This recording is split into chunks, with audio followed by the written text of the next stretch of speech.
Let's get a check on healthcare. It's a top sector over the last 3 months, up 14.5%. BTIG's Jonathan Krinsky saying it's close to breaking a multi-year downtrend.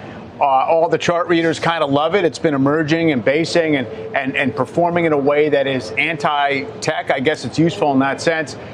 Jason, put a storyline around some of this, maybe with biotech in particular. Yeah. Obviously, deals have picked up, and the acquirers have had their stocks do pretty well. So I guess encouraging more activity. Absolutely. So I think the major catalyst, obviously, for biotech is the patent cliffs. Yeah. Right. I mean, that's what's driving all the M&A. These big pharma companies have to stopgap some of these revenue streams that have been lost from, we always talk about AbbVie and Humira. Humira was 30% of their revenue 2 years ago. Yeah. They need to replace that revenue stream with the biosimilars now, off the balance sheet. Mm-hmm. So for me, I think that's what been the major driver. IBB's up 12%, XBI's up even more. I know, Joe, that's one you own, but that's been the story in kind of the biotech complex for me. Healthcare is being remade.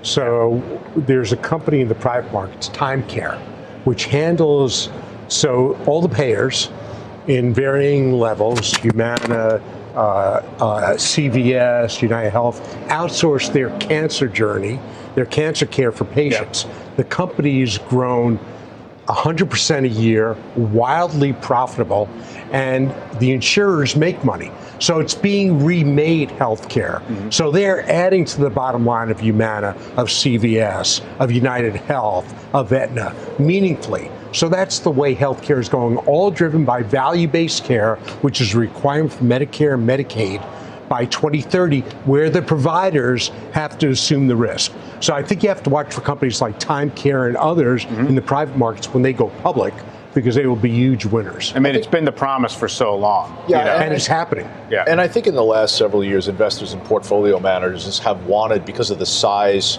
of the sector, to see healthcare step forward and take some leadership.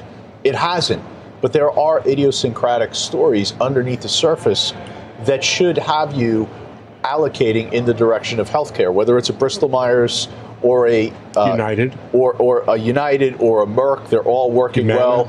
The GLP-1 story, Eli Lilly, the biotechs have worked really well. I think at some point there is going to be AI-oriented healthcare opportunity, whether it's drug discovery, whether it's robotics, diagnostics, whatever the case may be. If you think about the significant amount, the trillions of dollars that are going to be spent over the next 5 to 10 years, right? It's happening already. I mean, I sit in the board of a company where we're invested in digital diagnostics, which had the first AI software that diagnoses diabetic retinopathy, leading cause of blindness, affects 440 million globally, with over 90% accuracy versus conventional exams, which are 33%.